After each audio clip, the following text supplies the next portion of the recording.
Where did Draconic Wicca come from? Who actually created Draconic Wicca? What are the real history, the real legends, and the real lore about this seemingly explosively popular path that mixes the Draconic path and Wicca together? Where did it come from? Because it seemed like it just popped on the internet overnight. Well, I'm glad you asked, my darling, because in today's video, we are going to be exploring the forgotten roots of, you guessed it, Draconic Wicca. And if you're new here, assalamu alaikum, merry meet, and welcome back to your daily dose of DragonFaether. My name is Azura DragonFaether, the Draconic Priestess, and for today's video, I will be your host and dragon guide into debunking the history, the mystery, and the mystique of Draconic Wicca. And if you missed yesterday's episode, you definitely are going to want to check it out for Tiamat's channeled message to all of you beautiful hatchlings out there. It'll be the first link, or excuse me, the first card we have right here, as well as linked down below in the description, just in case you missed it. But for today, we're really going to jump on into the true origins of Draconic Wicca and how it kind of came to be this popular path that we have online here today. So let's just jump into it. The first and most biggest root of Draconic Wicca is none other than these books by DJ Conway. Mystical Dragon Magick and Dancing with Dragons by DJ Conway truly set the foundation and set the path for all of us modern day Draconic Wiccans to follow. And these books are heavily debated online as being the original source of Draconic Wicca. And I am inclined to agree with this. But these books don't necessarily say Draconic Wicca verbatim in them. No. So funny enough, these books come from an author who is known to have a huge Wiccan influence, as well as a huge education and study within the Wiccan space. And within her books, these two that I'm speaking of here, she has a third one, but that's like not the roots. Her third book came out much later after Draconic Wicca. But these two are really the foundation of Draconic Wicca in the sense that her rituals, her layouts, and the way that she describes dragons, specifically the elemental dragons, are what we have used all across the internet to create modern day Draconic Wicca. Now, when these books first came out, they were truly the original books on Dragon Magick, on any sort of dragon spirituality. And as you can imagine, the pagan and witchy community ate it up like fiends. And as soon as these books came out on the very early days of the internet, you started seeing whispers all around in the tiniest, most niche corners of the internet. Some in videos, some in blog posts, some on websites and within forums. But all of them were talking and discussing about building what would now be known modern day Draconic Wicca. And we are not immune to this because we were part of this journey. We started making Draconic Wicca using these books with the help of Montey in our personal practice, and that is how all of the Draconic Wiccan videos here within this particular channel kind of started, right? Shout out to all of you guys who met me through my Draconic Wicca videos and who have also helped me co-create the path together within the Hatchling clan. So if you want to learn more about Draconic Wicca from the eyes of the Hatchlings, you definitely want to check out the first link in the description to join the Hatchling clan Discord server so we can discuss all of the magic that we made with dragons and in Draconic Wicca. So this is kind of how it originally started. We owe everything we know to DJ Conway, to be honest. And while these books are a little controversial, yes, there's some cultural appropriation in there. Shout out to Fafnir, that greedy motherfucker that somehow got turned into the elemental dragon guardian of fire. I don't understand that. There's a lot of mysteries in these books. While not everything in these books are necessarily factually accurate, I 110% recommend them to beginners still, because the organization of the layout with the rituals and things like that, especially the inner rings within Mystical Dragon Magick, is an incredible way to start your practice with dragons. It's very beginner friendly, and that's ultimately how Draconic Wicca really started to take off here on the internet, right? So DJ Conway gave us the books, put them in our hands. Losing my horns. She gave us the books, put them in our hands, and gave us the language, the layout, and the legacy to create modern day Draconic Wicca. And here on the channel, it's always been about creating your own flavor of Draconic Wicca. using Wicca as a system that is friendly for beginners and taking dragons and mushing them in together. That is how modern day Draconic Wicca truly started. But then I found an incredible journal of mine from 2009, and we're about to break this open and really see how the musings of a 13-year-old girl, shout out to little DragonFaether, would be writing the groundwork and brainstorming the foundations of Draconic Wicca far before she knew DJ Conway, far before she knew of the internet in the sense of the magical community, and far before she had ever shared her love of dragons with anyone else other than the Yu-Gi-Oh crowd and the Pokemon crowd, because that's pretty much the only people who would accept my love for dragons growing up. But yeah, this is kind of what we see as the modern day roots, but let us jump into this journal here and see how it may have just been the foundations of modern day Draconic Wicca as it is known by name. And now for the moment you've all been waiting for. Here is the journal that I found from 2009 while cleaning out my altar room to organize it. Can't wait to share that with you guys, by the way. But this journal in particular is incredibly important, for it shows the very beginning brainstormings of me as a 13-year-old girl wondering about the elemental dragons. And there's some entries in here that might quite surprise you, and even a prophecy at the very end that directly addresses you, my love. So you're definitely going to want to stay till the end of the video. Now, see this here, I'm going to block out this entry here because it has personal information in it, but as you can see, we have 5/20/09 is the first date of this journal. And yes, there are many entries in this journal that are very personal to me as a little girl, talking about love and crushes and how much I wanted to be with certain boys, and we do not want to get into that. We don't want to go through little Azura crushes and big boy crazy. No, this is really embarrassing because now I have a husband, so we're not going to go into that. But here we're just gonna jump on in, and if you see anything blurred out, it is because I don't want you guys knowing my real name. This journal was created before I knew my magical name, and we'll get into that a little bit later into the journal. But here we have the first page, beautiful rainbow griffin, by the way. I love this picture so very much. But this is probably the most important part for my journey in particular in rediscovering this journal. It is a picture of one of my earliest guardians named Aquadon, which we'll talk about later in this journal. But this image here is the closest I could find for what Aquadon looked like. And I absolutely love this one. This is my favorite depiction of a water dragon, and I highly recommend you guys check out this artist. I will do my very best to find all of the artists mentioned in, or all of the artists for this particular artwork in this journal. But if you know an artist that you see in here, make sure to shout them out in the comments. And next page is really fun because see this one right here? It says, "This is Fuzzle. I owned one. This is the one I owned." So silly, my language as a kid.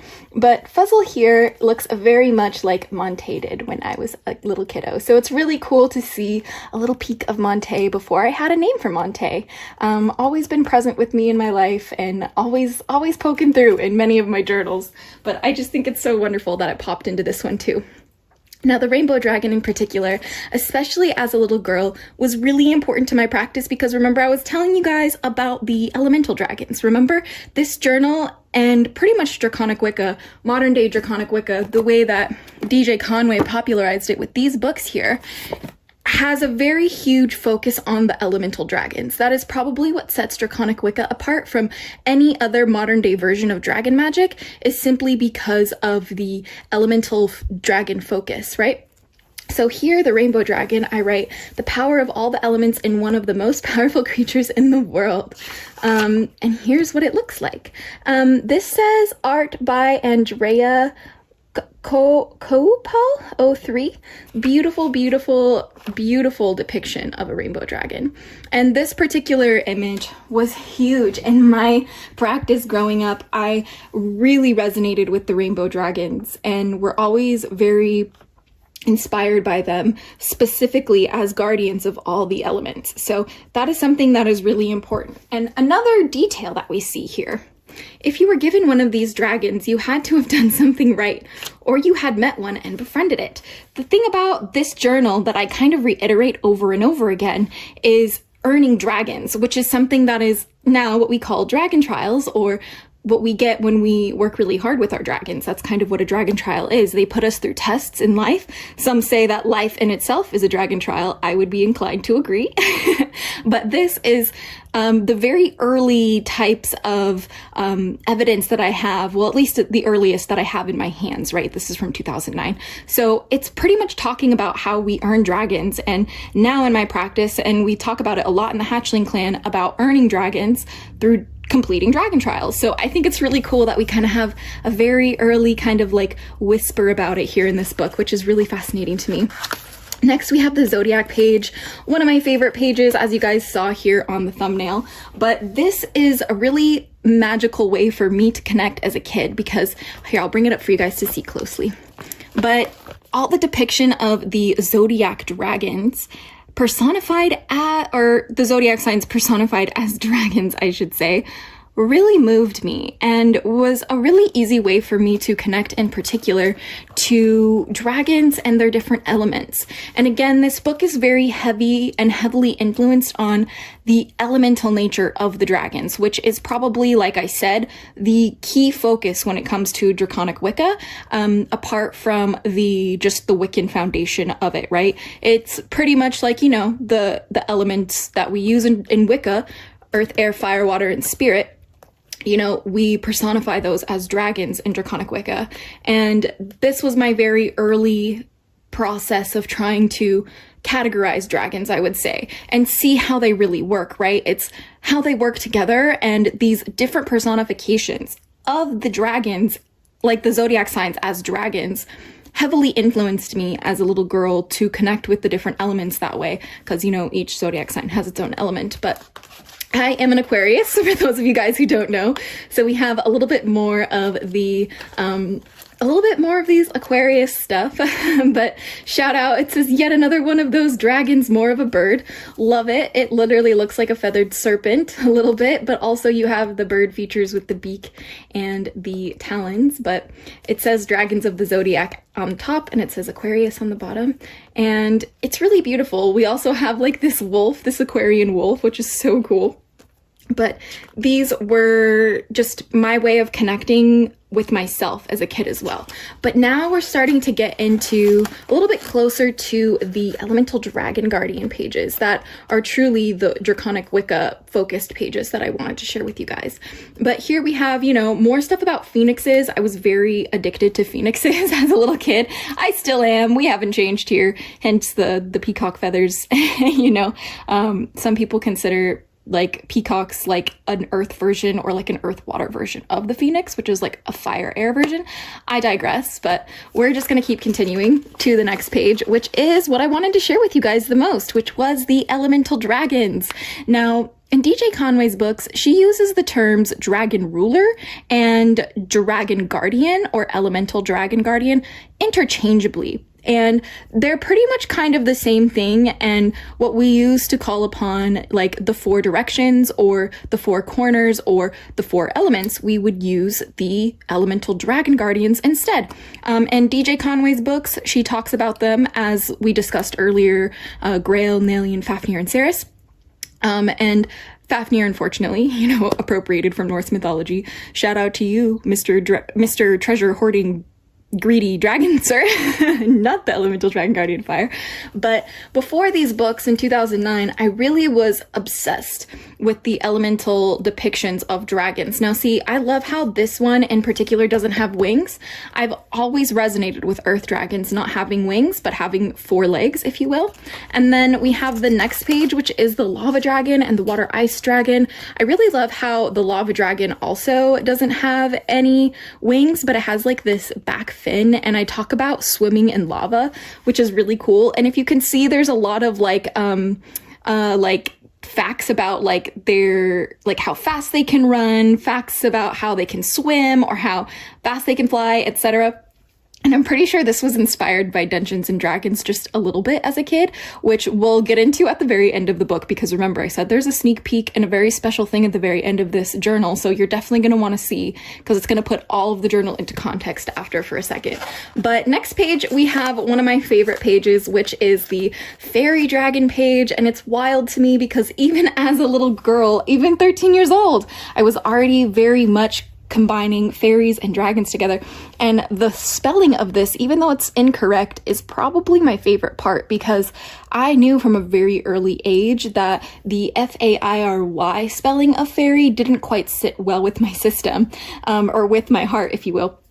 And now we spell fairy F-A-E-R-I-E on the channel, but that's just kind of like a callback to, you know, the fae. So this in particular kind of set the stage for my now guardian Rosie. It seems to be that the fairy dragon energy was always with me, and this was before I discovered The Oracle of the Dragon Fae by Lucy Cavendish, who popularized the term Dragon Fae.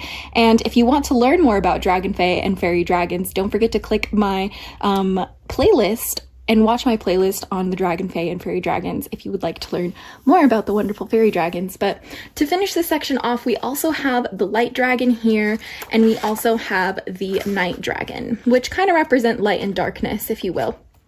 But as you can see, as a very, very young girl, I also have some symbols that I created for each of them. Some symbols or sigils, if you will. But these in particular were my very early brainstorms and grasps at an elemental system of dragons that we use today within Draconic Wicca, and that is quite popularized through Draconic Wicca. And the best part is that it's always shown, you know, like a variation of how the dragons look depending on their elemental nature. And I just love, personally, even to this day, just the depiction of the different dragons in this section of the book, because it really helps wrap my brain around what it truly means to have, you know, elemental dragons, and how they are really prominent in my practice still today. You know, it's only been growing since 2009 and even earlier, but like I said, this is the oldest record that I have within my hands today. And if I find more in the future, I will definitely share with you, beautiful people. But next, we're going to cover just some other things. We have diets of the dragon, treasures of the dragon, breath powers of the dragon, and we have the lair of a dragon. And I didn't finish this part of the journal, so leave a like on the video and comment down below if I should update these layer pages of what a dragon layer might look like for these different elemental dragons now that I'm older. So leave a comment if you think I should do that. But we have the earth dragon, the lava dragon, the water ice dragon. We have the fairy dragon, of course, the light dragon, and the night dragon. So if you guys think I should finish these journal entries, definitely let me know down below. But we also have Hatching Your Dragon, which I think is so sweet, because we today call, you know, all the viewers here on the channel the Hatchlings. And over in the Hatchling clan is our community, and it's just so cute to see that even in 2009, I was obsessed with hatchlings and hatching dragons. It's always been a thing here, guys. So don't ever forget that part. And next we have the silver dragon. This is an image from Dungeons and Dragons. And like I said, the, like, you know, the miles per hour type parts and portions of this particular journal are very heavily inspired by that, because that was kind of like where I got most of my images from. But next we have the Tales of Me and Aquadon. Now we're going to save this entire little segment about Aquadon for a future video, but it's really fascinating because it says, when I met my dragon, I was 2 years old, and I can still remember it. Just really fascinating. I would love to talk a little bit more about Aquadon and my earliest memories of this dragon. Very, very heavily influenced my practice, and it was actually a forgotten guardian that I had very vague memories of within the water. And like I did a lot of swimming as a kid. Earned me the nickname Jennyfish. That's the only part of my name you get to know for today's video. But this really started with my dragon guardian Aquadon, and how much I felt close to the dragons when I was within the water. This is something that's always been part of my practice ever since I was little. And we're going to, like I said, save this part of the journal, the Aquadon part of the journal, for another video where we talk about my dragon guardian. So leave a like on the video and comment down below if you want to see a dragon guardian video. I'm more than happy to talk about it. But we also have Easy Livin' and Roll Over Beethoven from when I went to Rock Nation. Shout out to Rock Nation. When I was a little girl, I did some performance tours there. It was a lot of fun. But this is just the journal that I used to talk about it. But the next page that I really wanted to talk about has to do with my magical name. And before I started my channel here, I really sat with my guardians, my spirit team back at the time, and did a meditation to see what my magical name was. I really didn't know, you know? This was before I created my channel, and before, like, I really knew anything that I do today. And purely going off of like intuition and stuff like that. But I have this image here that is, again, of a forgotten guardian when I was little. A dragon that I did many meditations with when I was very young was this Peacock dragon here. And when I did my meditation to find my magical name before starting this channel, when I was around like 13, 14, 15, I ended up coming to the conclusion that my name would be DragonFaether. I actually almost ended up making my username on the channel Dragon Phoenix, funny enough, but ultimately in my meditation with my dragon guardians, it ended up as DragonFaether. So this is the guardian that presented me my magical name, though it was like a general consensus of all the dragon guardians that I have, and shout out to Pickle Chips and Montey.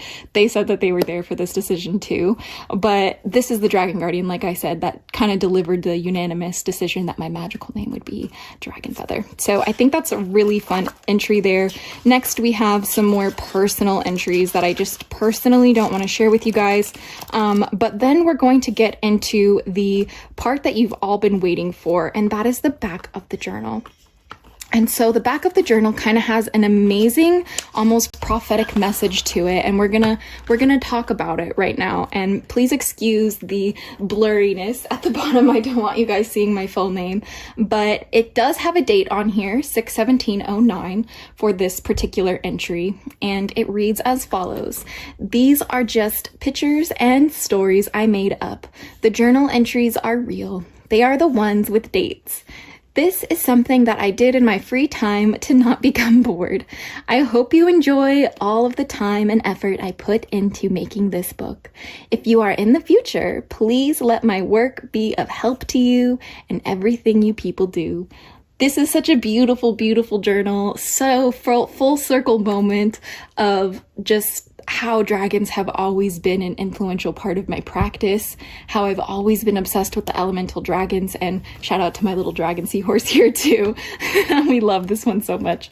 But little did I know that in this journal of my 13-year-old self, while the real, dated entries were about just random, regular teenage girl things like boys and crushes and feelings and what it was like to be a teenage girl, little did I know that the entries that did not include dates were really just my intuition trying to understand the magic of dragons before I had anything else.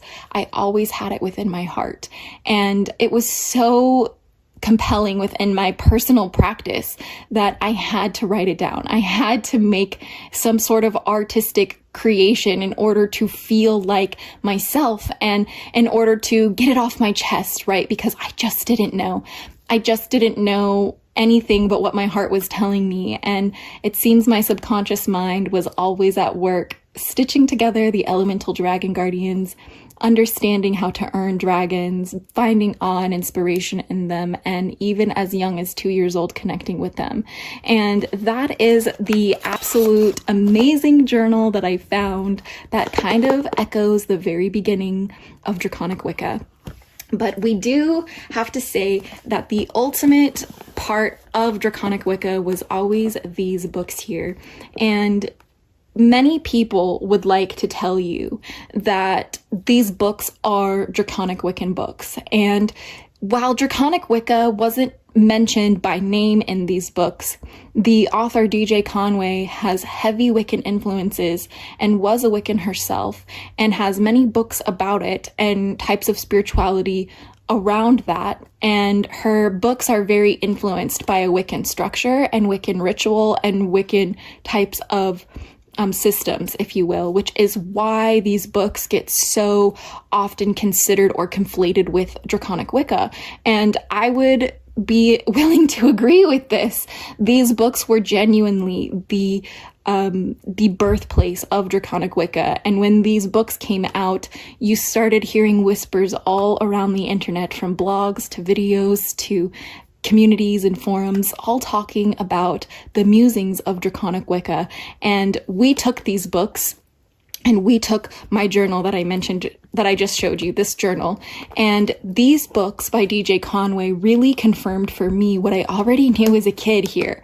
I already had this elemental type of system, right? I always had some sort of concept of dragon rulers. Shout out to Yu-Gi-Oh! And my dragon ruler cards, because that was a huge influence as well. But also the elemental dragon guardians being a kind of a proxy for just like the elements or the directions or the four corners, if you will, within like a Wiccan ritual system. And so when I got my hands on these books, I was already a Wiccan, right? My first video on this channel is titled My Wiccan Channel. And once I received these books, I was absolutely blown away, because they already confirmed what my journals have told me.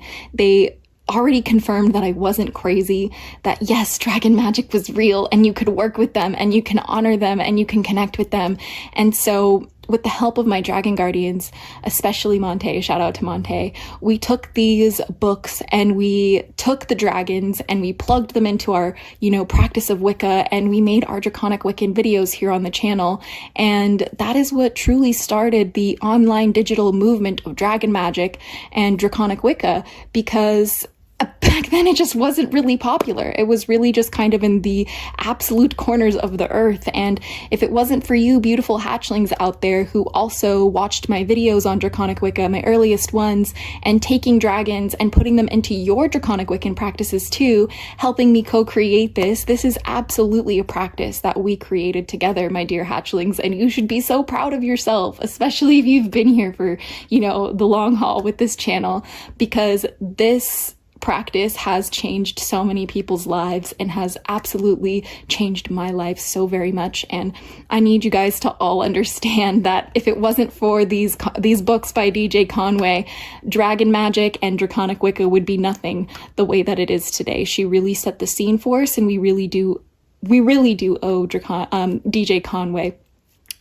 all of her credit for providing the structure and the foundation for modern day Draconic Wicca. So that is pretty much all I have for you on these books. I definitely recommend getting these books. And if you want to learn more about my journal and my guardian Aquadon, who we have had this beautiful revelation of, don't forget to join the Hatchling Clan Discord server to continue the conversation. But before we get out of here, let's just talk about some more things moving forward with Draconic Wicca. I'm sure you can't wait to hear about it. So thank you guys so much for watching today's video and listening to the forgotten roots of Draconic Wicca. And stay tuned, because tomorrow we're going to break into how we have a rise of alter-human identities, specifically Dragonkin we're going to be discussing, but we will get into all of the Theron and otherkin goodness tomorrow, and you aren't going to want to miss it.